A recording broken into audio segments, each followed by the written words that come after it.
Chega o Natal e com ele aquela sensação de esperança, não é? Mas como é que a gente mantém essa esperança viva, especialmente em tempos tão complicados como os de agora? Hoje, vamos explorar o significado mais profundo dessa data, olhando através das lentes da doutrina espírita. Com tantos desafios acontecendo no mundo todo, essa é uma pergunta que muita gente se faz. E nesta análise, o Natal aparece com uma perspectiva bem única de esperança. E não é um otimismo vago, sabe? É algo que vem de uma compreensão espiritual muito mais profunda da vida. Ok, vamos mergulhar um pouco nisso. Essa frase de Jesus é o nosso ponto de partida para toda a reflexão. É uma mensagem que, olha só, não nega as dificuldades. Pelo contrário, ela reconhece que as aflições existem, mas aponta para uma vitória que é fundamental sobre elas. Na visão espírita, a trajetória inteira de Jesus, desde aquele nascimento super humilde até a sua mensagem final, tudo isso simboliza a vitória do espírito, que é imortal sobre o sofrimento aqui da matéria. É a maior demonstração de que, apesar de tudo, a esperança é a nossa verdadeira bússola. Mas, afinal, por que a gente tem tantas aflições? Segundo essa perspectiva, o nosso planeta Terra funciona como uma imensa escola. As dificuldades, as provas, os desafios, nada disso é castigo.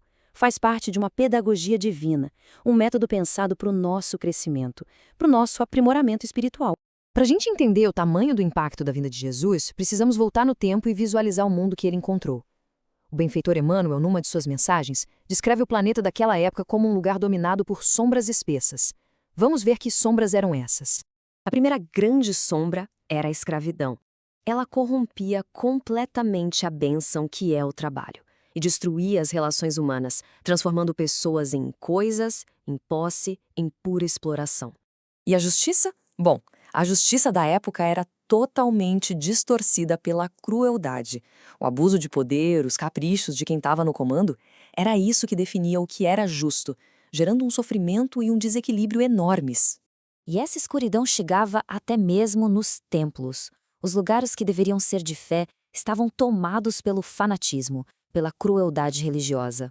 A doutrina, a regra, tinha se tornado muito mais importante que o amor. A liderança era basicamente sinônimo de tirania. Os mais violentos, os mais astutos não eram só temidos. Eles eram admirados, homenageados. A força bruta era o valor supremo. E, para fechar esse cenário, havia uma ignorância generalizada. E não era só uma miséria material, era principalmente uma miséria moral, porque as pessoas desconheciam completamente a dimensão espiritual da vida. Então, com a chegada de Jesus, começa um processo lento, de séculos, para transformar todas essas sombras. Não foi uma mudança da noite para o dia de jeito nenhum. Foi o plantio de novas ideias, de uma nova luz no mundo. A mensagem de Jesus foi como uma semente, plantando novos ideais que, com o passar dos séculos, começaram a transformar aquelas sombras. Onde havia escravidão, nasceu a busca pelo trabalho digno. Onde reinava a crueldade, começaram a surgir os direitos humanos. A jornada ainda não acabou, claro, mas esses ideais de luz, hoje, são a base do que a gente aspira como um mundo melhor. A gente progrediu muito, é inegável. Mas, segundo Emmanuel, tem uma sombra fundamental que resiste. E ela é a raiz de muitos dos nossos problemas de hoje. Uma única sombra, a mais profunda e talvez a mais difícil de todas de ser dissipada. E aqui está o ponto crucial: o egoísmo. Essa é a sombra que ainda mora no coração humano, que impede que a solidariedade, que a fraternidade floresçam de verdade entre nós. E os frutos desse egoísmo a gente vê por toda parte, né? No preconceito, na intolerância, nos fanatismos políticos e religiosos que nos dividem, nos conflitos sociais, na violência que se espalha dentro de casa e nas ruas e, claro, na miséria, na pobreza e na fome que ainda afligem tanta gente. É aqui que a doutrina espírita nos convida a dar um passo além, a ver Jesus não só como uma figura histórica, mas a entender a sua magnitude espiritual como o verdadeiro guia do nosso planeta. A gente tem, então, como que duas dimensões que se completam. De um lado, o homem histórico, que nasceu na Judéia, que dividiu a história em antes e depois. Do outro, o guia espiritual, um espírito de uma pureza sublime que, segundo essa visão, dirige a evolução da Terra e serve como guia e modelo para toda a humanidade. Sabe todo esse momento conturbado que o mundo vive? Isso é entendido como a transição planetária.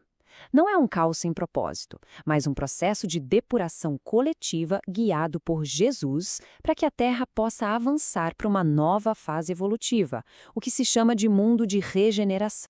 E tudo isso nos traz de volta para a mensagem central do Natal.